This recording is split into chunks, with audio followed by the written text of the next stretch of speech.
finest of wheat, and with honey out of the rock would I have satisfied you. We have Christ weeping over Jerusalem. How often would I have gathered you, but you would not. So God goes down, and out of the billions, he picks up a couple of thousand.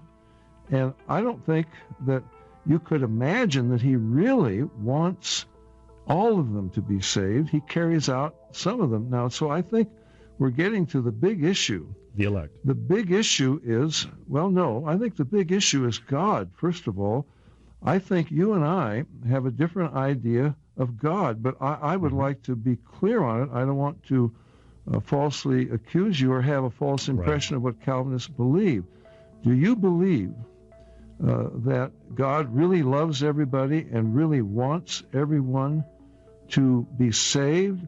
Or do you believe in a God who allows billions to go to hell, whom he could rescue from that doom by extending irresistible grace to them, but for some reason he simply lets them perish?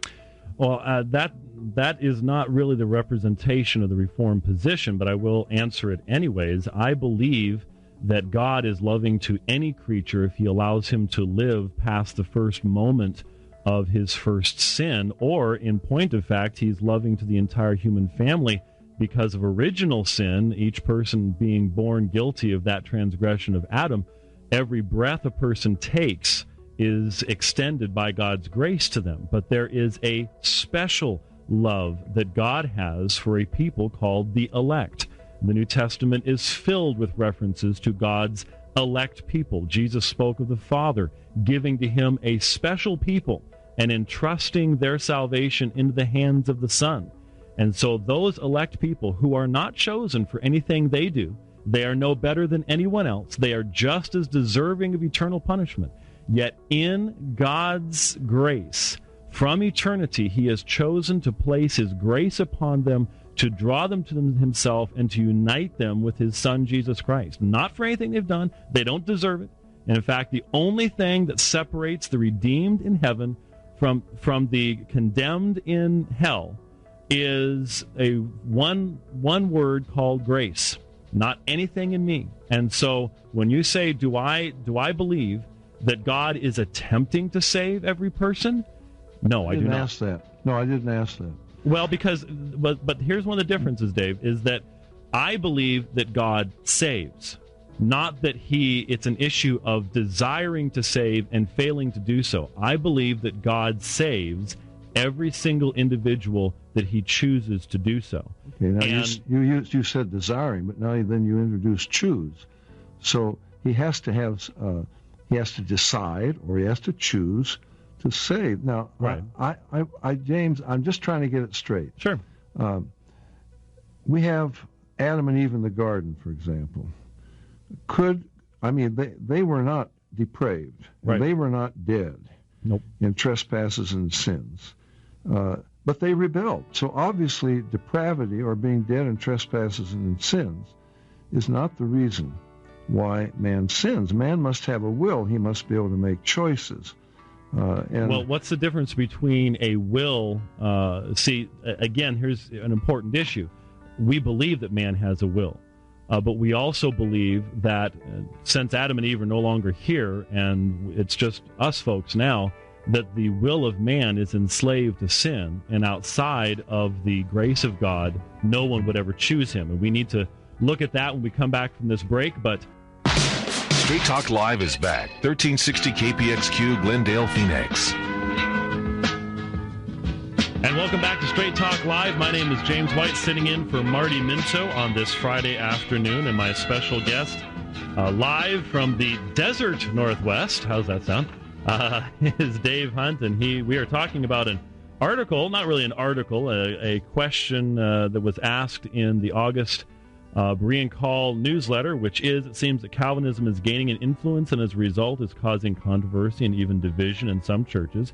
I think this is an important subject, and I don't recall you ever giving your opinion. Would you please do so in the Q&A section? And in that particular response, Dave, you said something similar to what you just said, and that is this.